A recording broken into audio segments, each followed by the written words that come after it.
Avis vascular centre మన దేశంలోనే the best varicose vein hospital. Me wanted movie గురించి మీరు చాలాసార్లు మాట్లాడున్నారు. బట్ నాకు ఒక చిన్న క్వశ్చన్ ఏంటంటే, నేను వినింది మీ దగ్గర సోర్స్ ద్వారా వినింది.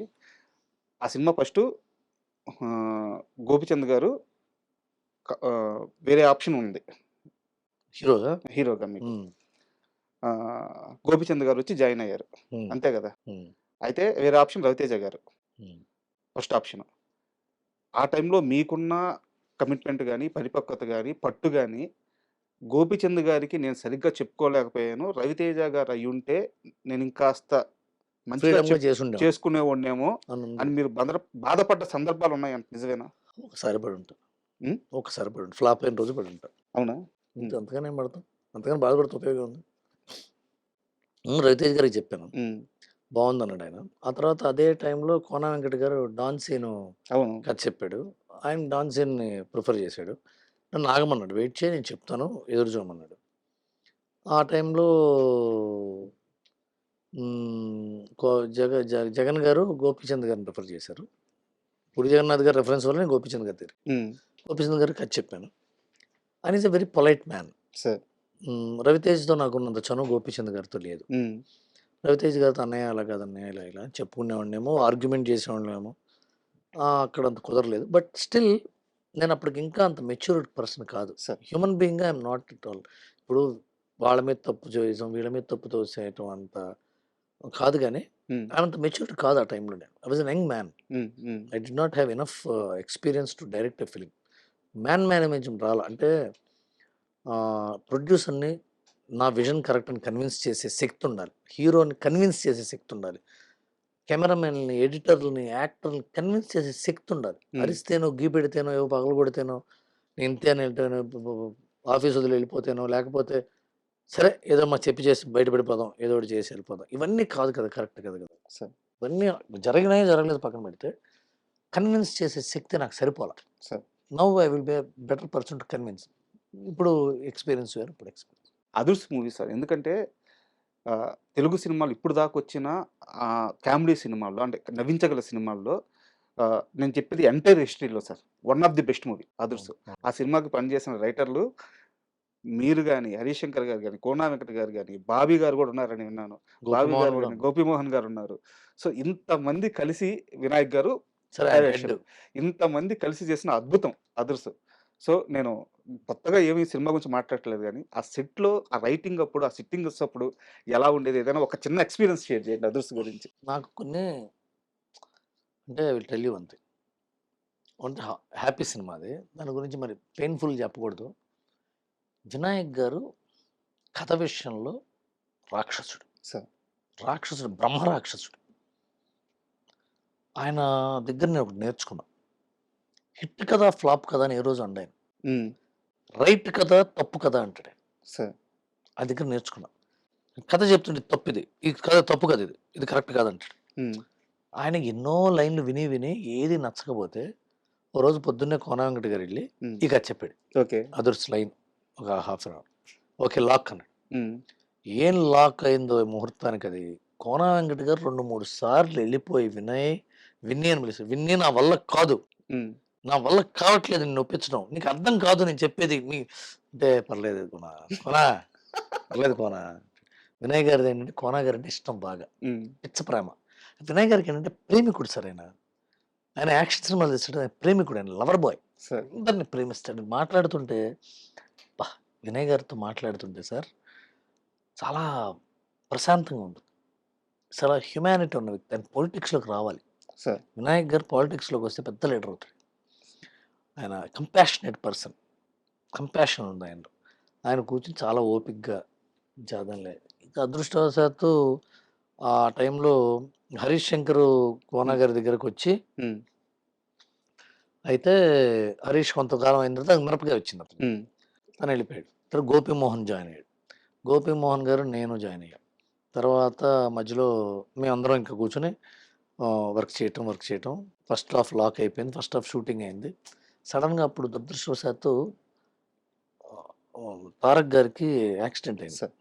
అదొక బ్యాడ్ ఇన్సిడెంట్. అప్పుడు బ్రేక్ పడింది ఒక 3-4 నెలలు. మళ్ళీ కూర్చుని సెకండ్ హాఫ్ వర్క్ చేస్తున్న టైంలో చాలా బ్యాడ్ సిచ్యువేషన్ ఏంటంటే, అంటే నా మనసులో రోజు వినయ్ గారు, నేను సురేష్ ఆఫీస్లో, సురేష్ గెస్ట్ హౌస్లో ఉన్నాం. ఇంకో ఎవరో ఉన్నారు, అప్పుడు గుర్తులేదు ఎవరున్నారు, మిగతా వాళ్ళు లేరు. సార్. ఫోన్ వచ్చింది. ఫోన్ వచ్చి గేట్ బయటే, సురేష్ గెస్ట్ హౌస్ గేట్ బయట అలా బేలగా ఉండి కూలిపోయాడు ఆయన. ఇలా పట్టుకున్నాను నేను, కూలిపోతుంటే అర్థమైంది షేక్ అయ్యాడు. ఎలా ఉంటాడు ఆయన, సార్. టైగర్లా ఉంటాడు కదా వినాయక్ గారు.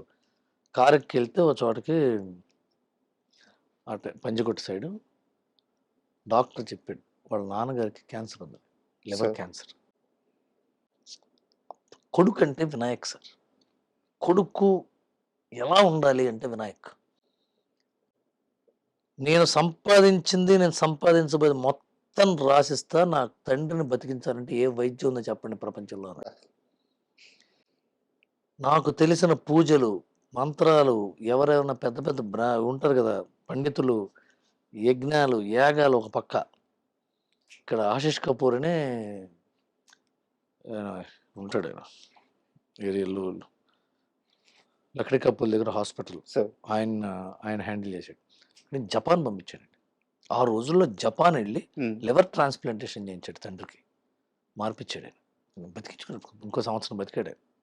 ఇంకోళ్ళు అయితే ప్రాణం పెట్టాడు సార్. మొత్తం ఏం కావాలంటే అది జపాన్ తమ్ముడు పంపించాడు, అక్కడ చేయించుకున్నాడు, తీసుకొచ్చాడు. నాటు వైద్యాలు, ఆ వైద్యాలు, ఇవి తండ్రి కోసం. నీ అమ్మ, దశరథ మహారాజుకి రాముడు ఎట్లాగో వినాయక్ గారు వాళ్ళ తండ్రికి అట్లా. ఆయన తండ్రి ఎన్నికల్లో నిలబెడతానంటే చాగల్లో ఎన్నికలు నిలబెట్టి గెలిపించాడు సార్. అంత గొప్ప తండ్రి. నాకు అదృష్టం అంటే అవి గుర్తుకొస్తాయి.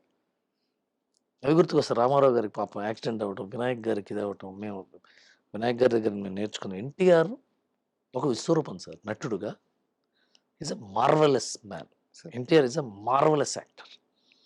యాక్టింగ్ అంటే ఏంటి, మనం కాంది మనం చేయటం కదా. కరెక్ట్. అంతేగా, మనది కాంది మనకి తెలిస్తే చేస్తాం. అతనికి జ్ఞానం, అతనికి ప్రపంచ జ్ఞానం ఎంత ఏంటంటే, మిమ్మల్ని చూస్తే మీ బాడీ లాంగ్వేజ్, మీరు ఏం ఆలోచిస్తూ అవటం వల్ల ఆ బాడీ లాంగ్వేజ్ వచ్చింది మీకు, అవన్నీ పట్టేయగలరు. అతను చాలా చక్కటి నెంబర్ ఆఫ్ ఎమోషనల్ ఎక్స్ప్రెషన్స్ ఉన్న actor sir. Wide range of expressions ఉన్న యాక్టర్.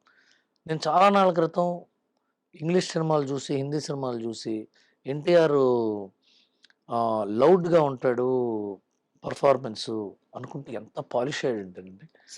సినిమాకి నాన్నకు ప్రేమతో ఒక రకమైన స్టైలు, ఆ తర్వాత రారారారు ఒక రకమైన స్టైలు, ఇప్పుడు మన సలార్ డైరెక్టర్తో చేస్తున్నాడు డ్రాగన్. అలాంటి పర్ఫార్మెన్స్ చూస్తేనే తెలిసిపోతుంది కదా ఎంత తర్ఫీద్ అయ్యాడు, ఎంత ప్రిపేర్ అయ్యాడు యాక్టర్ గారు. యాక్టర్ ప్రిపరేషన్ బుక్ ఉంటుంది దానికి, ఆ బుక్కి మైండ్ ఉంటే ఆ మైండ్ ఎన్టీఆర్ ఎంత ప్రిపేర్ అవుతుంటాడు. అలా he needs to be challenged more.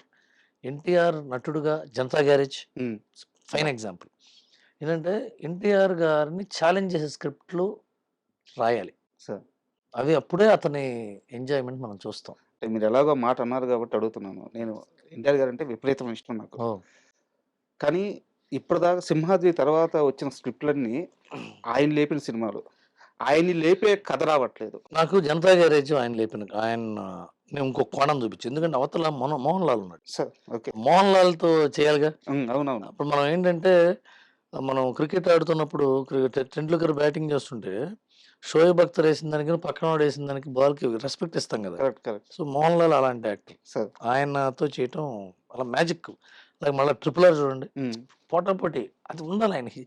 ఈ హ్యాస్ టు గెట్. ఇప్పుడు ఎవరైనా సరే వాళ్ళ దగ్గరకు వచ్చిన 10 కథల్లో కథ చేస్తారు అంతేగా. అంతే. అంతకంటే ఏం చేయగలరు, అంతే. సృష్టించుకోలేం కదా. లేకపోతే పెద్ద రామారావు గారిలో కథ రాయాలి. నేను నా నటన వైదుష్యాన్ని ఛాలెంజ్ చేసే కథ నేను రాసుకుంటాను, గొప్పవాడు ఆయన. అంతే కదా. అంతే.